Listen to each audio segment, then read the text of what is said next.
everybody. My name is Geoffrey Hills, and I am the Managing Director of Crisis 24 AiiA. It is a pleasure to be here on stage today to discuss the global race to define the technological frontier. Around the world, nations are investing heavily in artificial intelligence, advanced manufacturing, quantum computing, secure data infrastructure. These technologies will shape economic competitiveness and organizational resiliency for years to come. We are grateful to GardaWorld for sponsoring this panel and helping make today's conversation possible. One example that illustrates the intersection of these themes is Crisis 24 AiiA, powered by Palantir.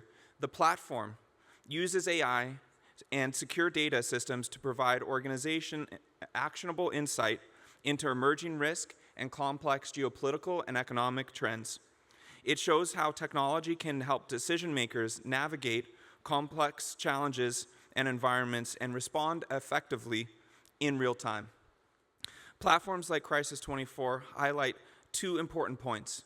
First, breakthroughs in AI and data infrastructure are not just theoretical. They have immediate, practical applications today. Second, these technologies often progress most quickly through collaboration between industry, research institution, technologists, and other stakeholders, combining expertise to address complex challenges.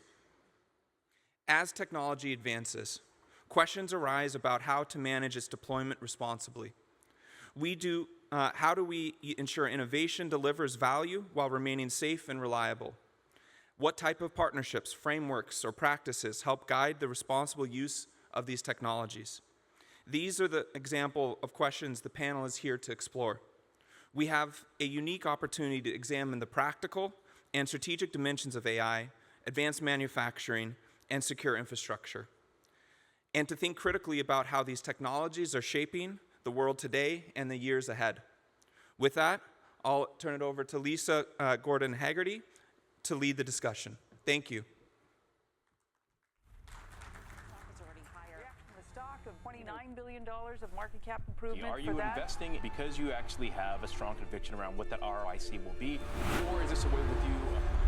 In a world flooded with data and competing signals, clarity is power.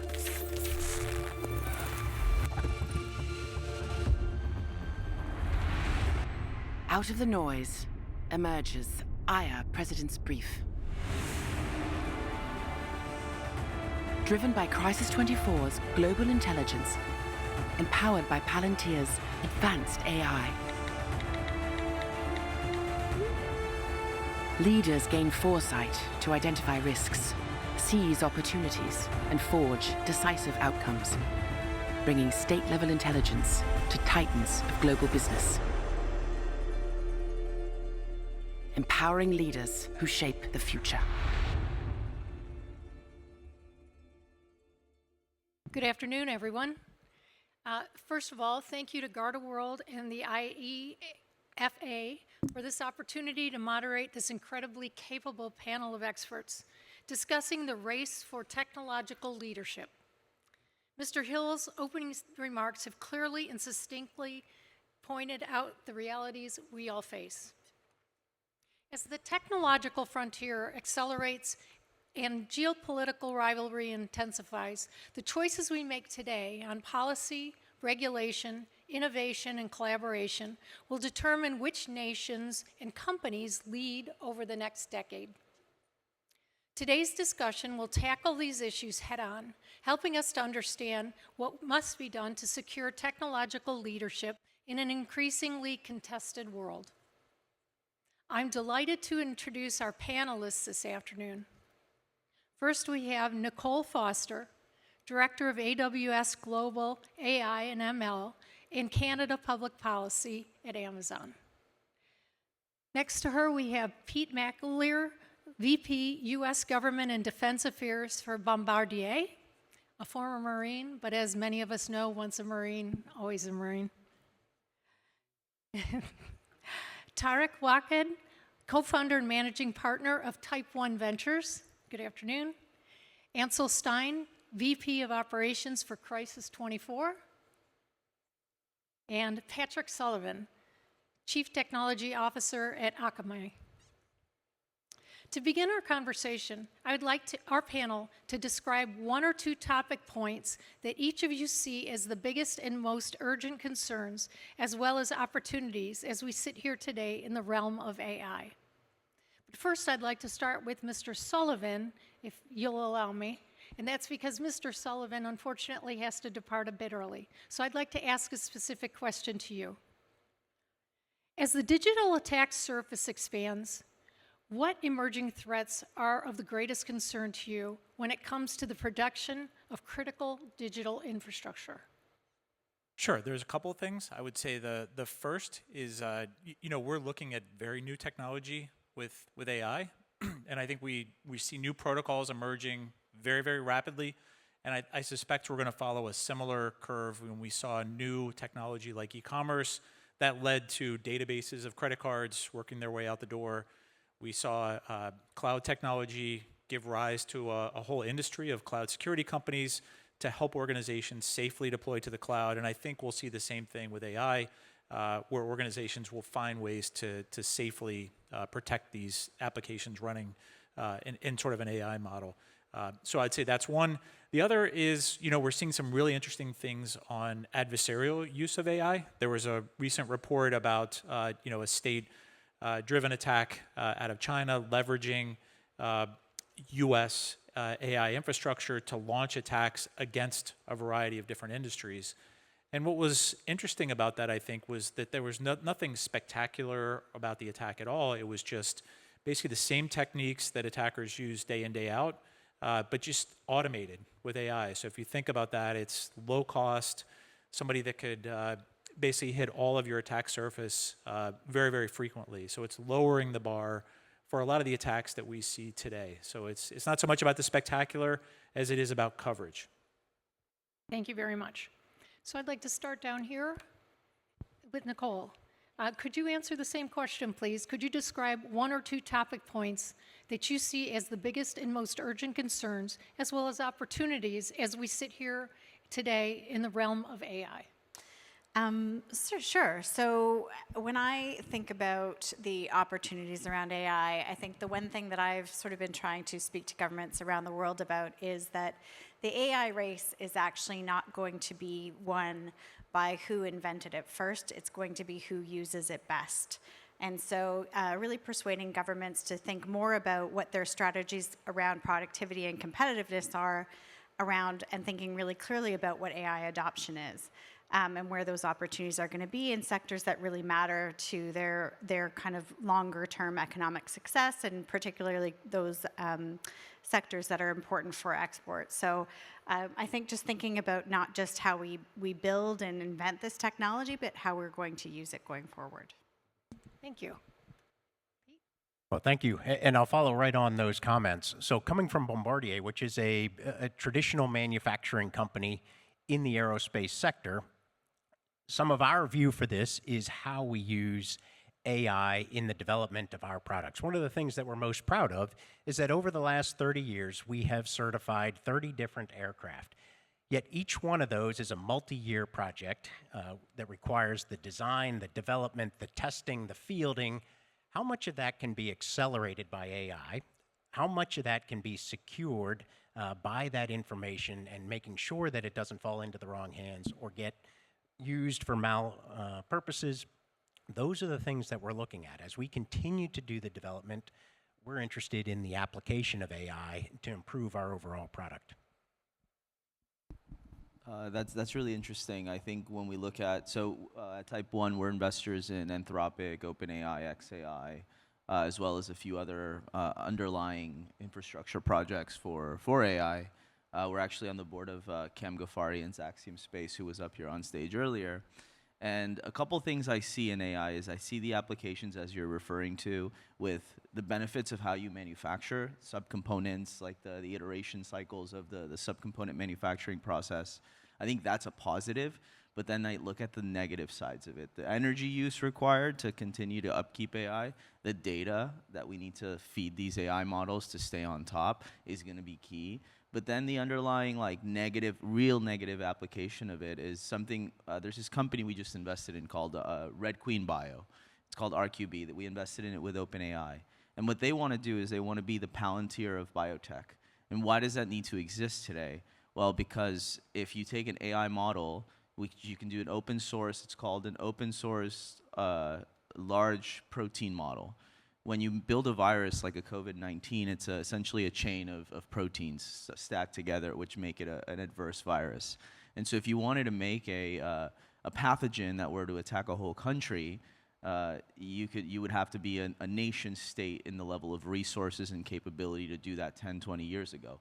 But today, with the use of AI, you can have an undergraduate biology degree or knowledge, a $20,000 off-the-shelf kit, and you can create a pathogen.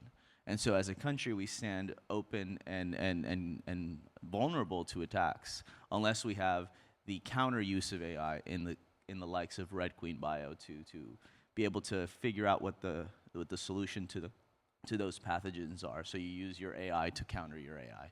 So those are the things that we're looking at and we're worried about.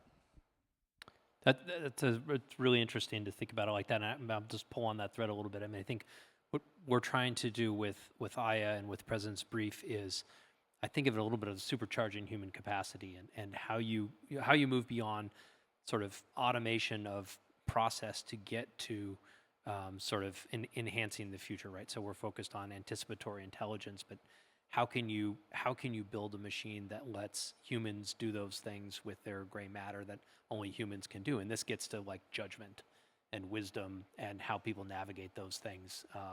And while there is capability, as you say, to build a pathogen or whatnot, I do think the counter to it is, how are we looking out at the world? How are we processing the big data that's out there at speed and scale to prepare our organizations to deal with it and to anticipate risk, but also opportunity to invest in it? Great. Maybe just the flip side of the coin that I mentioned earlier. We see adversarial use of AI to basically cover the attack surface. The opportunity, I think, to that risk is just the opposite, providing better coverage. There are many times when you look at a security incident, it's rare that there is no indication it was a perfect crime. Usually what ends up happening is, when you look at things forensically, there were indicators along the way, but they were just below the threshold that a human could get to an action. So the opportunity would be, are there more of these indicators of compromise that could come to our attention in a timely manner with something like automation or AI, whereas today they're below our coverage threshold? Thank you very much. So while we were just speaking, and thank you to the panel for that first question, while we were speaking about the near term, can we make this more of a broad approach and discuss the technological frontier? Would each of you describe what the technologies you believe will determine global competitiveness over the next decade?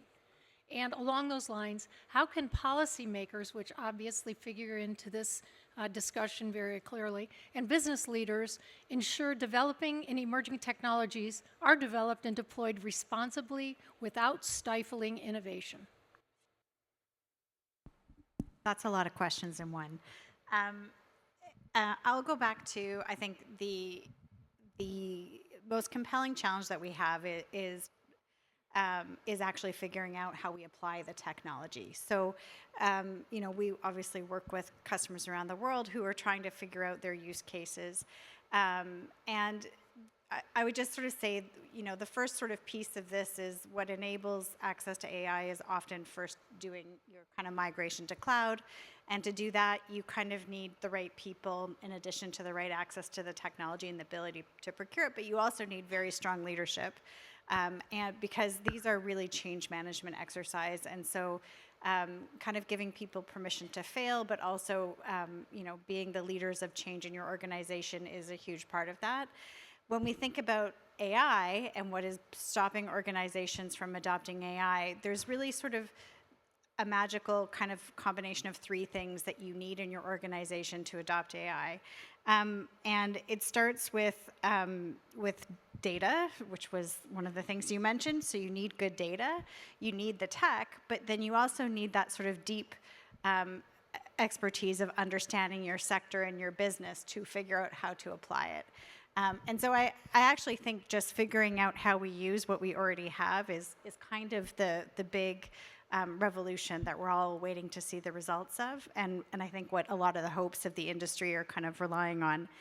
In terms of the responsible development, I could go on at length about different regulatory regimes and the benefits of some and the sort of the less beneficials of others. I mean, from what I have seen in the sector, we should be worried about the misuse of the technology for sure, but we're in a business-to-business environment, and the vast majority, or pretty much every customer that we work with, is very concerned about ensuring that they're deploying AI responsibly, and particularly large enterprises are also investing a lot in making sure that they have the right guardrails in place to do that. So, but if you want to talk regulation, I'm here for a while.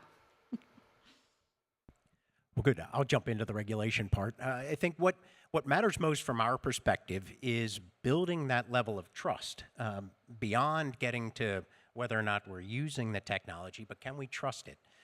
So in the aerospace environment, we have policies and regulation and entire agencies that are responsible for ensuring the trust that you can have in your materials. Things like the FAA or Transport Canada or EASA that do the certifications for all the parts and pieces of an aircraft before they even get on the aircraft, before you even start to operate that aircraft.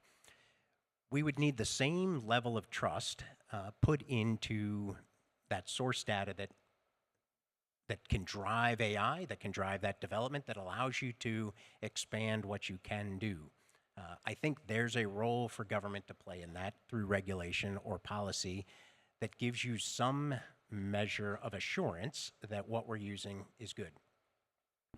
I don't want to interrupt, but can I, just because you brought up the point. So I think one of the trends that we've seen in AI regulation is two sort of vastly different models. One is sort of what I would say is more the European model, and actually the model that Canada tried to pass before it died on the order paper before the election, and that is this really broad-based AI regulation that is going to regulate all AI in all its forms in every sector and every application.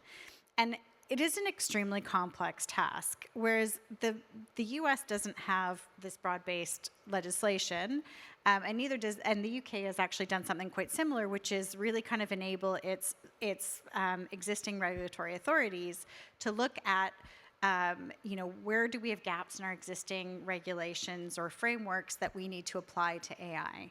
And it makes, in some ways it can make a lot more sense, in the sense that if you think about an AI regulator trying to regulate risk in transportation, financial services, healthcare, these are deeply developed, regulated sectors already.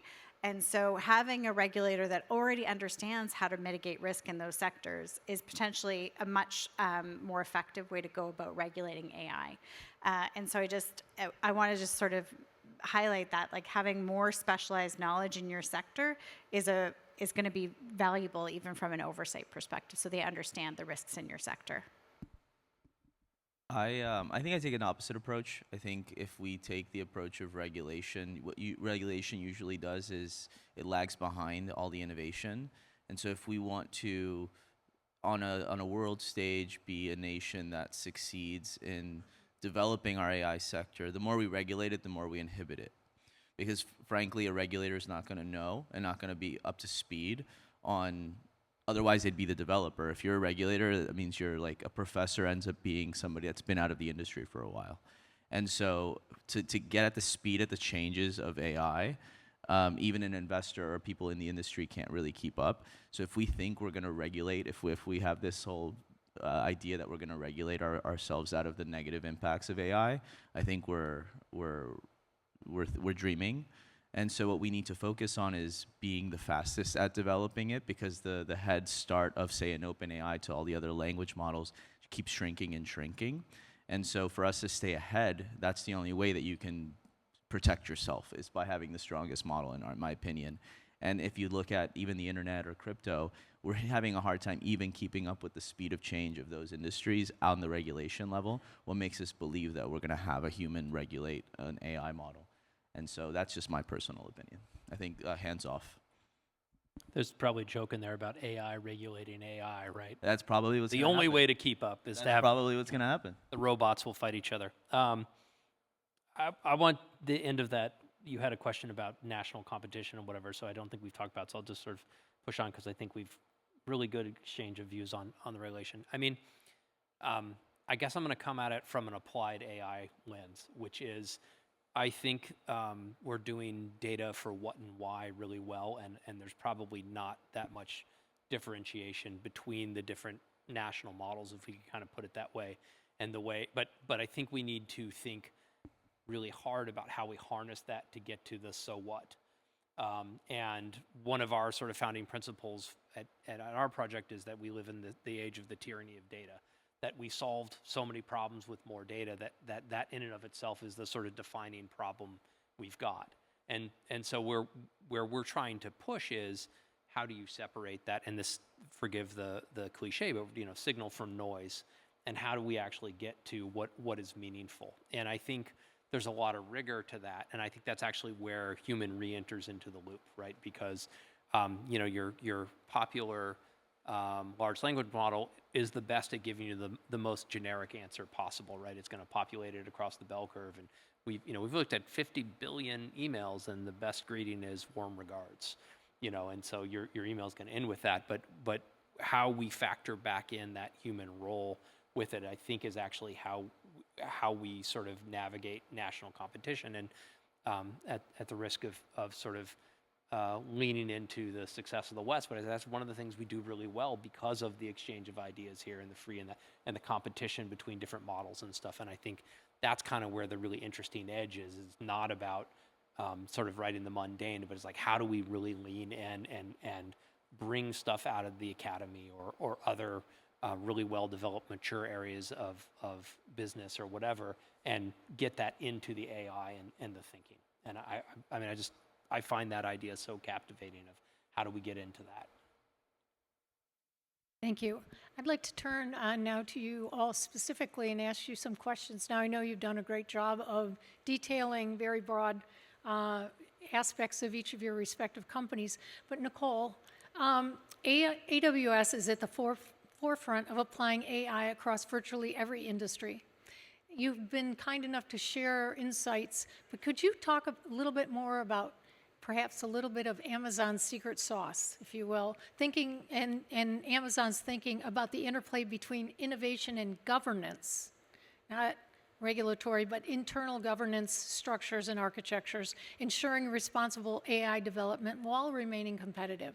So a little bit of a different take on what AWS's focus is. Looking internally instead of externally. Yeah, so maybe I'll just share a couple things about one of the things in terms from a business perspective, how the company has sort of seen itself. I think the company at its core is and remains and intends to be, the kind of where we're at our best is really as an infrastructure provider, and we've launched a service called Bedrock, which actually which facilitates access to all of the major models now, I think. And but in that environment, it provides customers with a secure environment and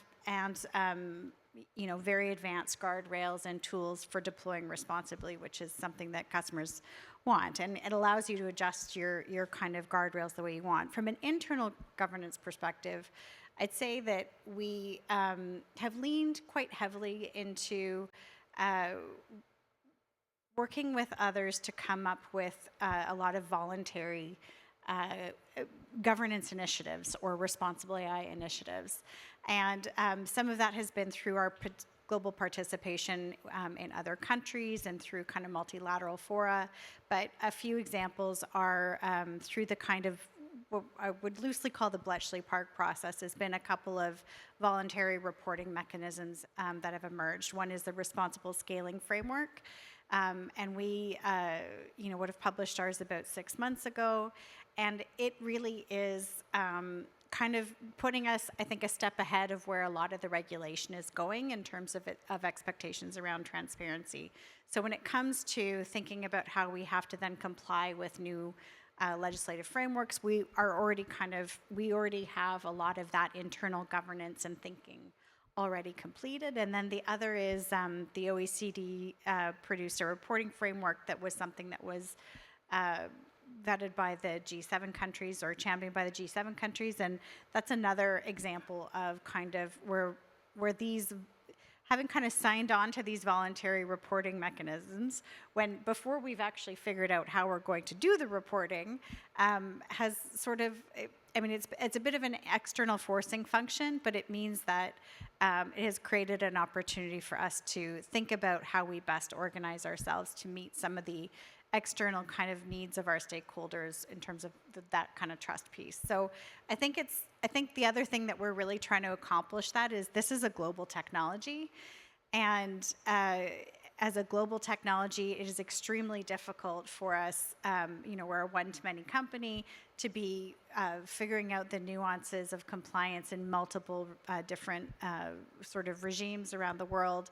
And so as much as possible as where we can find alignment or opportunities to find that kind of interoperability between those regulatory systems is going to be helpful to any company who's operating cross-border, which I think everyone on this panel is. So I think that's sort of the other reason we're doing it, is finding those opportunities for international cooperation is going to be a business enabler for everybody. Thank you. Hey, Bombardier plays across pivotal domains of aerospace, defense, and advanced manufacturing. How do you see U.S. industrial and trade policy shaping global competition in high-tech manufacturing? And are there policy shifts that would help ensure that North America remains both competitive but collaborative with an increasingly fragmented global landscape? In 30 seconds or less. So as you mentioned during the introductions, I'm a career U.S. Marine, or I was, and an infantryman at that, and spent the last year, at least since January, learning about tariffs and trade and taxes and the harmonized tariff schedule. That sounds less fun. It's way less fun.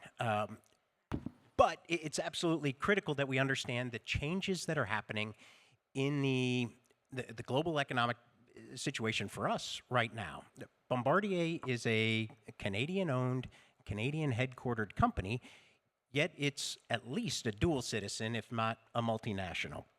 Our supply chain is made up of strong partners from all over the globe, as is, I think, shipbuilding industry is the same. Aerospace, certainly, when we start to look at these larger corporations and the products that we produce, they are global in nature.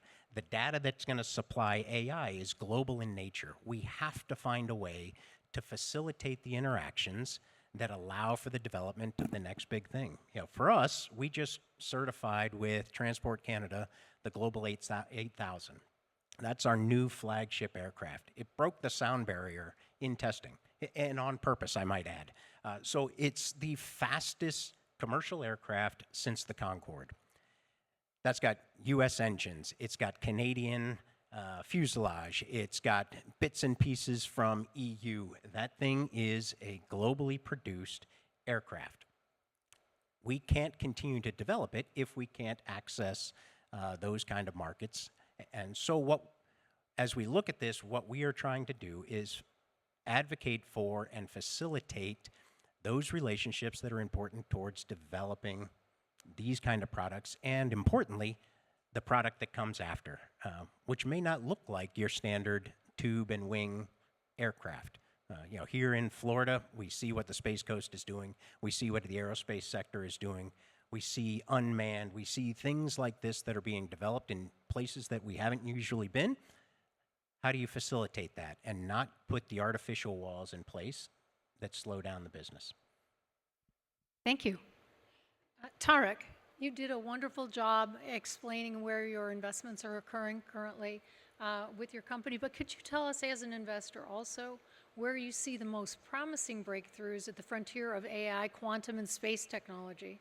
And what are investors looking for today? And as Pete just said, the next big thing for tech ventures? I can't tell you what other investors are thinking. I can tell you what I'm thinking.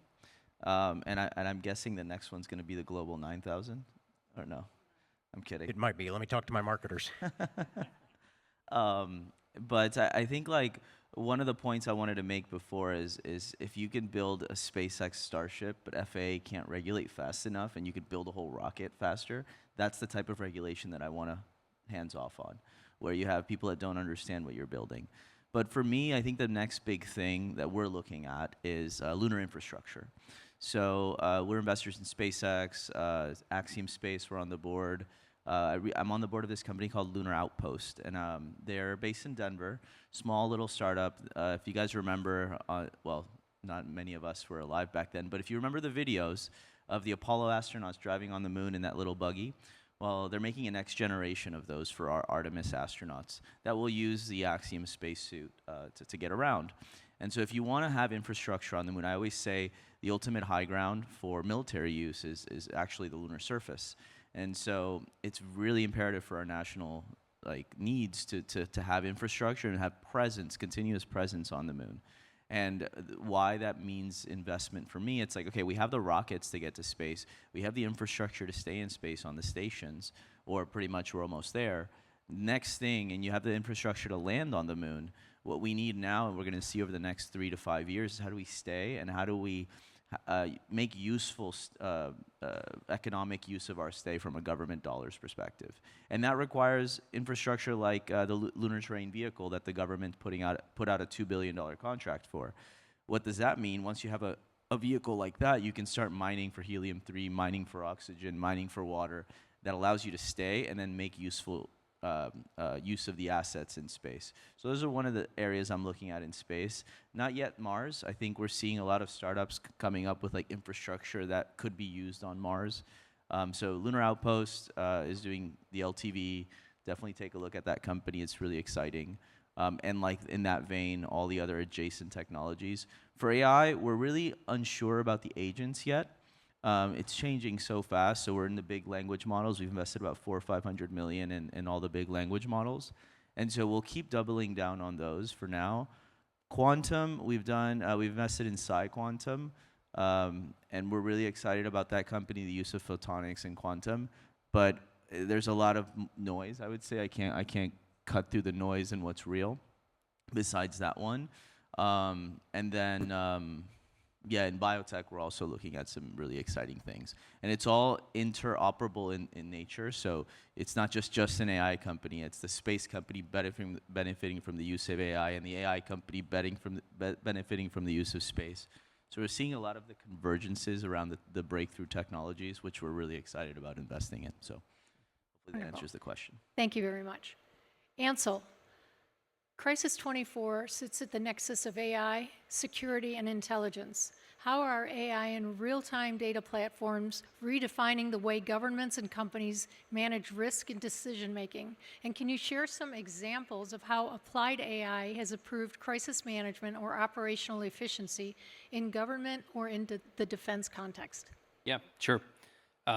So, it is really for us about reducing time of the sort of most laborious parts of decision making and enabling that sort of early action. I'm sure, for example, Tarek, you could benefit from that in your field, right? How do you get to the point where you have enough rigorously sourced, defensible conclusions that you're comfortable making a decision? And that could be defense, it could be an investment, it could be launching the plane or whatnot. And AI is good at getting context, filling it out, giving us lots of information to do it, but it's sort of anchoring that into relevancy. An example of that with our platform is we worked with an energy company that was, sort of working in some places where there was a really high amount of risk, but it was only a team of 2 individuals responsible for basically the company's entire portfolio. And in the time of crisis, you can imagine this is in the Middle East, a tricky part of the world recently. Recently? Recently, forever. Yeah, forever. We've got 3,000 years. Anyways, they basically were able to take their requirement of internal to do a monthly report from down a week's worth of work to a morning, one morning in a month to do it. So think about how much that freed up for them to exercise judgment on what do we need to do to protect our people.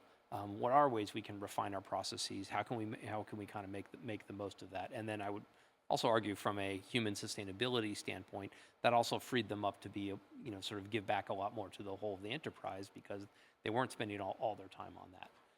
So again, it's sort of marshaling the technology in a very applied way to sort of make those improvements and then maximize, with the time you've gained back, that human contribution to the whole of the enterprise. Thank you, and I promise we didn't plan this, but you're a great straight man for my next question. While technological innovation in AI, cybersecurity, and quantum are moving at hyperspeed, no doubt much of its foundation is dependent on human innovation, human interaction, and investments in human capital, sometimes overlooked. It's near and dear to my heart. Can you all describe your talent pipelines and R&D investments? And further, how can the Americas perhaps build and strengthen cross-border collaboration from Canada through the United States into Latin America to build perhaps a competitive innovation corridor? Again, much, I'm sure, of great interest to our audience today. Nicole? Well, my idea, we kind of tend to focus on AI regulation that is on the horizon as to some of the, as opposed to some of the kind of regulations we have in place that might be stifling innovation today. And one of those actually outside the US is copyright law. Copyright law is actually extremely prohibitive outside the US. And so if we think about why the US is the place where AI models are being trained and developed, it's because they have, there's a far more innovation-friendly copyright regime here. And it's one of the things that I would think that is, we were discussing earlier today during other panels, these sort of strategic energy needs and the need to sort of also think about the broader tech supply chain. I think there's opportunities for greater kind of cross-border agreements around facilitating some of the things that we're going to need in order to grow, whether it's because of energy needs or people needs or other things in the supply chain. I think that's the other thing that has become so very clear is just how integrated no one country can be self-contained on technology supply chains. And so we're already integrated, and I think thinking about how we have a more effective integration is one of the things where I think there's greater opportunities for cross-border collaboration. Thank you. Yeah, so I'll pick it up from there, and I think it goes back to my original comment. As I extrapolate from AI and that trust that we build in that, I think also in the business environment, and particularly where we are as we start to look north and south across the borders, there's an element of trust that has to be built in, and that certainly has existed over decades. We need to continue to build on that one. And I think those interactions that the governments can have, that business-to-business trust as you build that, will certainly help. That's at the grassroots level. From us looking at where we are on the workforce, certainly we need an understanding of how to employ these new technologies coming in, to be able to maximize the use of AI, so bringing that into the base workforce that we come in, so, not the dinosaurs that still struggle with putting my picture on the iPhone, but more those folks that inherently can use AI. That we need to tackle into, because that will bring the ideas, that will bring the creative vision that helps us think forward. But we also need, even as we explore advanced manufacturing techniques, we will need those that know how to craft an aircraft in our perspective. Each one of our planes that we make is almost bespoke in how we do it. It's very much a handcrafted product. We need hundreds of thousands in the aerospace industry, A&P certified technicians, or those aircraft and propulsion technicians, the mechanics essentially that build those planes. There's about, let's call it 300,000 or so in the US right now. We need 500,000. In the future, we see a need for about 800,000. And the replacement rate for those that we have right now is exceeded by the retirement rates of those that we have. So we're falling behind on simply being able to meet the needs of the aviation community going forward. So we are partnering with local community colleges and the education infrastructure to build that. That's necessary. And I think I'll hold there as I forget what the third question was. Thank you. So I think that brings up a really good point. Our good friend and company we invested in, Kubi Technologies, is dealing with a similar issue with building homes. They build homes. And they know that for every home builder, skilled laborer that builds homes that retires, less than half of a new one comes up. And so either you fight and you force young people to go into jobs they don't want to go into, or you figure out different ways that you can use unskilled laborers and not use the same regime as how it was built, maybe handcrafted for the last century. And so what they're doing at Kubi is they're finding new ways to leverage unskilled laborers to get the same end product. And so I think that's an interesting problem you guys face, and I don't know enough about your business, but I think the use of AI probably can bring down your need for the amount of skilled laborers to more, as opposed to forcing function like, okay, we need 800,000, how do we create 800,000? Young people don't want to do those jobs anymore, right? Young people don't want to be truck drivers anymore because they have the ability to make money and a living elsewhere through the new use of tools we have in AI and all these things. So I think that's a really interesting problem that I'd love to follow on, like continue to follow. I would say, how do you promote the question was like across the Americas, across Canada. I think I'm seeing this trend in space and AI where each country wants to have their own language model. It's like the French want their own, the Americans want their own. And I don't think that's the solution, because then you're going to have subpar products for sovereign use. Even rockets, like you have the European launch and then the American launch. It's like, stop investing in rockets. We have the rockets, like invest in the next thing. And so I think countries, especially small countries in Latin America, should look at where they fit in the stack and where they can and then maybe they don't fit in the stack in any specific technology, but they can get their people ready to play a part of that new ecosystem, having a forward-looking, as opposed to, this is mine, it's my country, I need to own this part of the segment. I think empowering your people to work in that new world, whatever that may be, 10, 20 years from now, I think that's how countries can more thoroughly integrate. But again, what do I know? I don't have a crystal ball.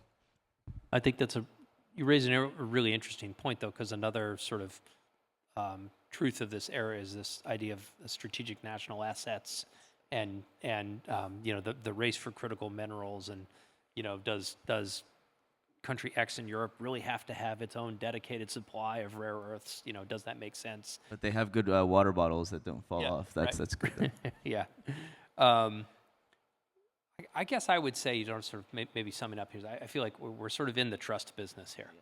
Yeah. And we can use AI to sort of we can demand of it that it's clear about its logic and the transparency and the conclusions it draws as you go through. I think there's also a thread here of holding to standards, right? Whether it's governance internal or regulation, but having real clarity about what standard your machine is adhering to. In our own little case, we use Intelligence Community Directives 203 and 206, which are publicly available. Anybody can go and look at them, and that is the standard to which we're prompting the output of the machine, the transparency around sources, et cetera, et cetera. We try and be really clear about that, so clarity on standards and then holding them to it. And again, I think just the philosophy of the, transparency helps. We need to build trust. It's not about removing humans. I mean, it's funny, like both examples here of there's people leaving the industry. How do we get young people in? And makes me think of my son, who's a high school senior, who does about half of his work with AI. And it's very different from when I was in school, quite a while ago. But how are we preparing those people? Because they're coming out technologically with a lot more skills than we went in, but they don't have that sort of depth of experience. And so how do you pair the sort of experienced human in your workforce who has maybe like a little more wisdom to it with the young and the sort of eager to make the most of it? And I actually think that's a really cool moment to be at in the world right now, if we think even cross-border, because our team spans from Italy to Seattle. So we do have people, it is interconnected, and when we live in this world, particularly this technology industry is so international, but we have this moment where we're able to build those bridge building relationships, maybe is a way to put it. I think you bring up an interesting point. Every generation thinks that their next generation is going to be the same, and it's not going to be different. Like, I remember when I was in school, they'd say you never have a calculator in your pocket. Well, guess what? I do now. And so for our generation, we say, you need to stop using AI to rely on and to do your problems. But these kids are going to grow up with actually things we can hardly probably imagine today. And then their kids, it's going to change even further. And so each generation changes, and it's hard for us in our seats to see what it's going to be like. But for them, it's easy to see. Yeah. So I think it's maybe asking them more how they would like to do things and where they would like to work. I think that would give you a lot of insights. Great. Well, with that, I'd like to say I'd like to hold out hope, despite what Elon Musk said, that there will be no need for humans in the next 10 to 20 years. So I'll leave it at that. But I'd like the audience to help me thank our panel today in a very insightful and very interesting. Thank you for your service as well.